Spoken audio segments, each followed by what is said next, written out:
Coming up tonight on the MTN News at 5. The impacts another stimulus bill could have on the airline industry and economy here in Montana as talks continue in Washington.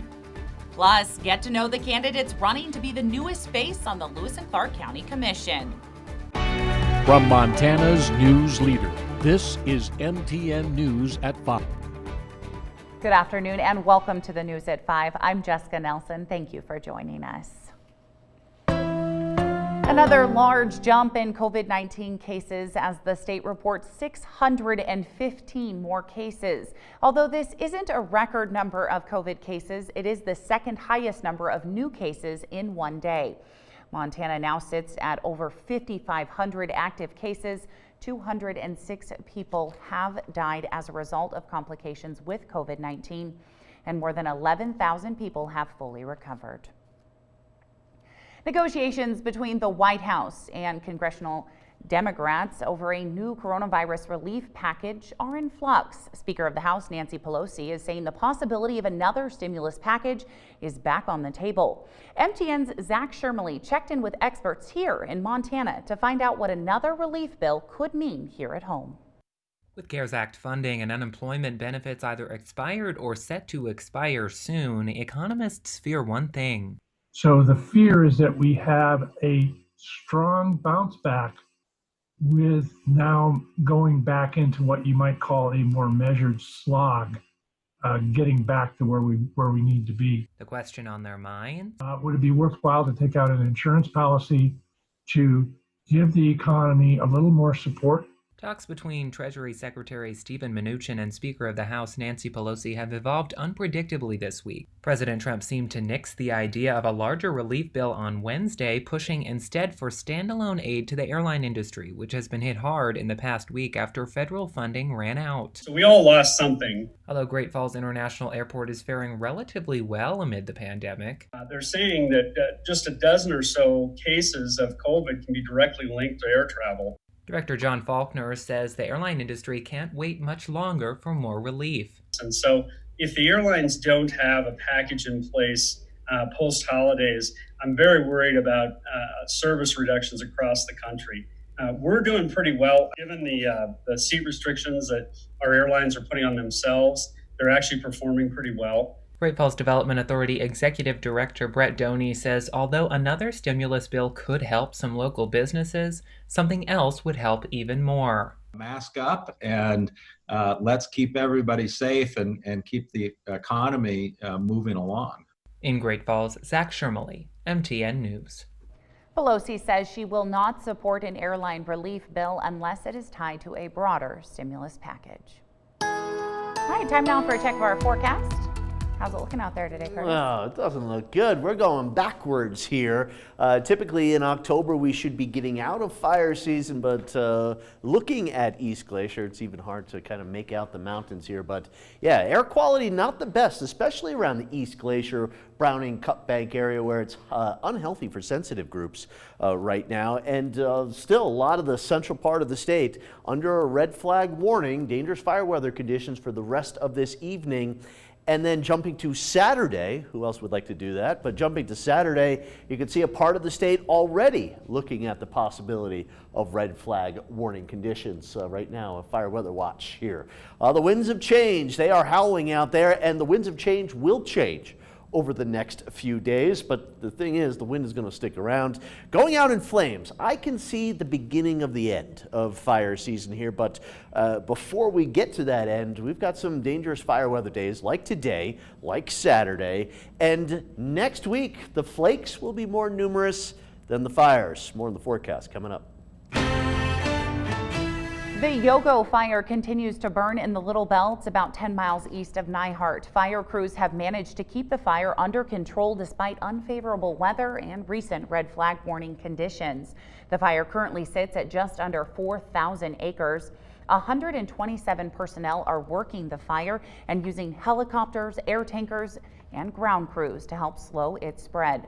The cause of that fire is still under investigation. A man has died after jumping from the Prospect Avenue overpass on I-15. Authorities responded to the scene shortly after 9:10 this morning and closed the southbound lanes. Early investigations by HPD appear to indicate the man jumped from the overpass with the intent to kill himself. After the male jumped off the overpass, HPD believes he was struck by a vehicle. Lewis and Clark County Sheriff and Coroner Leo Dutton has confirmed the man succumbed to his injuries.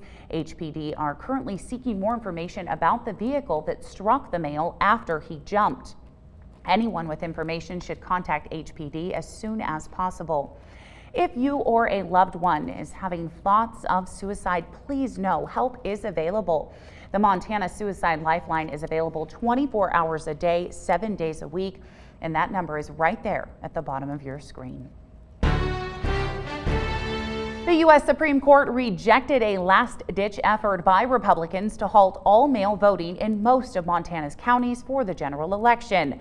That means 45 Montana counties will be mailing ballots to all registered voters starting tomorrow. The other 11 counties will have polls open on Election Day on November 3rd. But will still be mailing absentee ballots to those who request them. Local Republicans in the Trump campaign had filed suit to overturn Governor Steve Bullock's order that allowed counties to choose to go to all-mail voting during the pandemic. A federal judge in Missoula ruled against them last week, but local Republicans appealed the case to the Ninth Circuit Court of Appeals. But Justice Elena Kagan, without comment today, rejected that request. Lewis and Clark County voters will put a new face on the county commission in the upcoming election. MTN's Jonathan Ambarian talked to the two men running about their priorities if elected.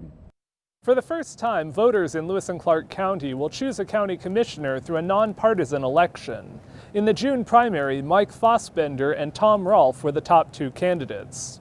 Fossbender is a real estate investor and also restores and sells vehicles. He previously ran for county commission in 2012 as a Republican. He says his experience helps him understand what the county needs. A lot of it is I have the institutional knowledge of, I've been dealing with the county for 20 years and I've been on the other side of the regulatory process. Rolfe has worked for many years in auto sales. He also served one term as a Republican state legislator. He says his best quality is his ability to work together with people of differing opinions. I like very much the idea of being able to provide a collaborative experience for folks who have interaction with county government, try to solve problems. Both men have been critical of the county commission's process for implementing new zoning rules in the Helena Valley, saying leaders hadn't done enough to get support from landowners and other stakeholders. The commission approves zoning this week, but will look at alternatives for the controversial 10-acre minimum lot size. Fossbender said despite the change, he still believed the plan shouldn't have moved forward. Rolfe said the changes were a good first step, but he wants to see more. Fossbender says he wants to put more effort into improving county roads, and Rolfe has emphasized providing more support for first responders. However, both say a top priority will have to be recovering from COVID-19 and the mental health challenges they say will follow the pandemic. I think right now the number one priority we have facing this with the COVID-19 is getting back to a semblance of normal. We have, I think, and a lot of experts think, a crisis headed our way with mental health. We've got to be prepared to work both with public and private organizations to try to deal with that. And tied into that is suicide prevention. The new county commissioner will replace Susan Goodgeesy, who didn't run for another 6-year term. In Helena, Jonathan Ambarian, MTN News.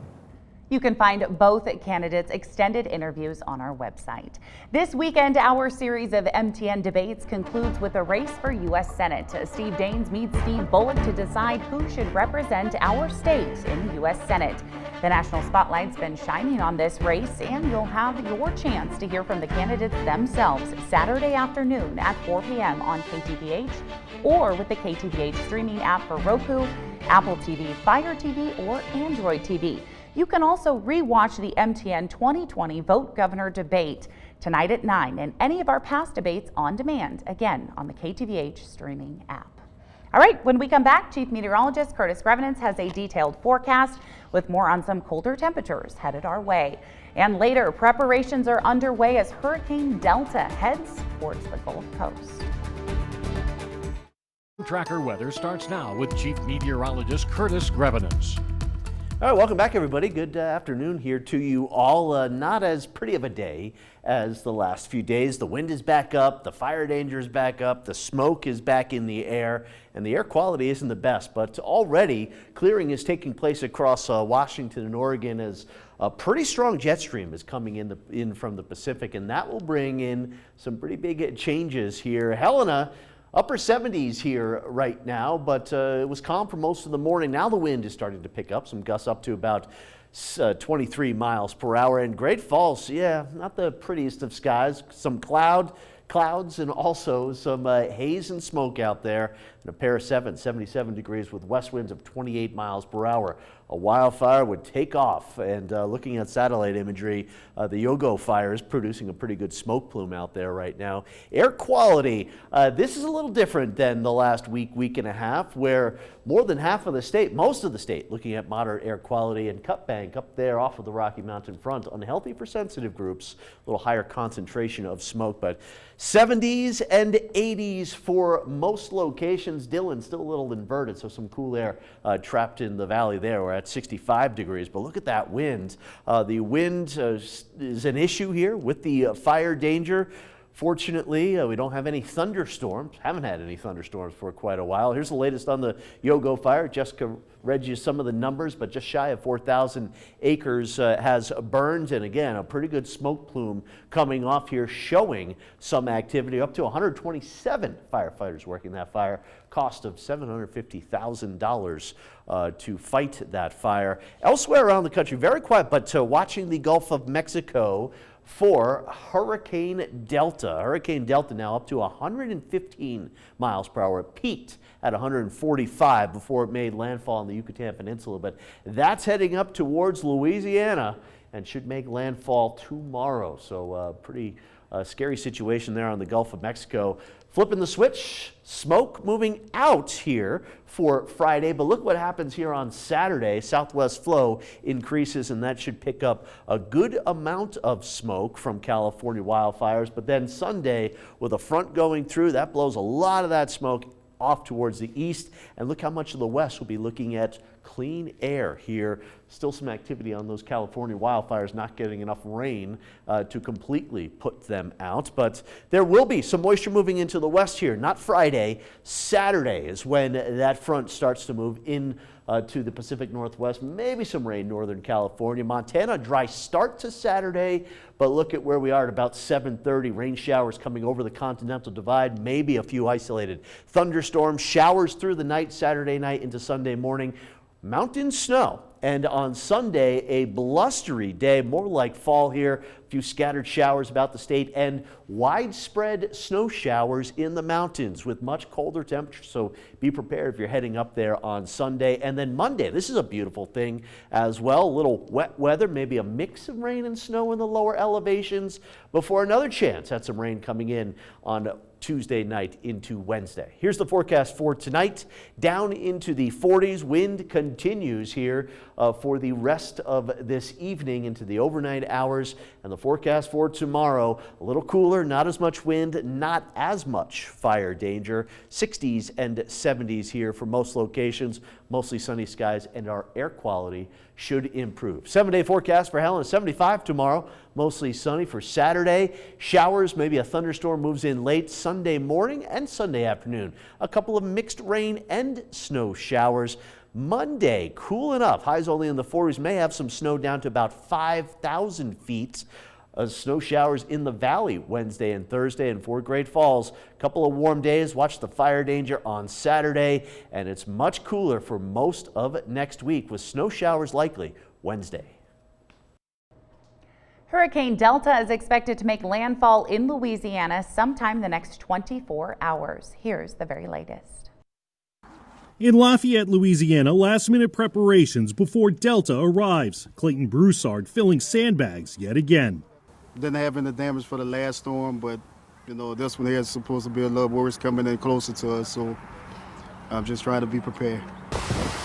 That last storm was Laura just 6 weeks ago. It devastated Lake Charles, about 75 miles west of Lafayette. That city now under a mandatory evacuation. Some who had their homes damaged or destroyed haven't even made it back yet. Really, the word is disbelief. Like, how could this be happening again? Delta is moving faster than Laura did, but flash flooding, deadly storm surge, downed trees and power lines are all possible from Texas to Mississippi. Even if we just get sideswiped at this point, we're still going to possibly have tropical storm winds that are going to blow this debris around and make conditions unsafe for us. Kind of wish it was going somewhere else, but it doesn't look like it.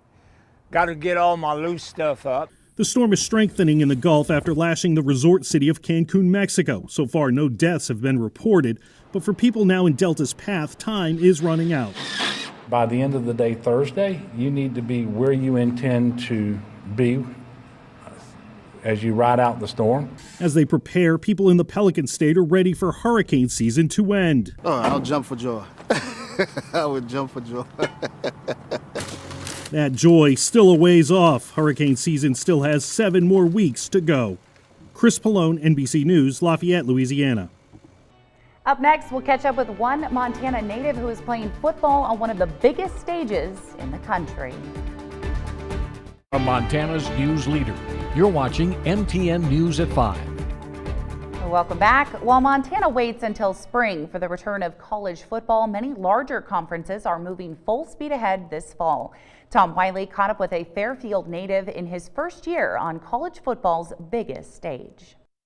Tucker Meyer has been around football his entire life. First as a player at Fairfield and Rocky Mountain College, then as a coach at Rocky and the University of Montana. But his first day as a graduate defensive assistant at Mississippi State University in the SEC was an eye-opening experience. I mean, I jump into it and all of a sudden I'm watching, like you said, these 5-star athletes run around and compete. I mean, some of these guys are capable of things that you don't even imagine are humanly possible. While college football is on hold until 2021 in Meyer's home state, the SEC schedule is moving forward, and Tucker has a front row seat, working under Mike Leach and defensive coordinator Zach Arnett. So I kind of assist with both the linebacker coaching and the D-line coaching, and then I do scripts to get ready for practice, film breakdown, run the scout team, all the fun stuff.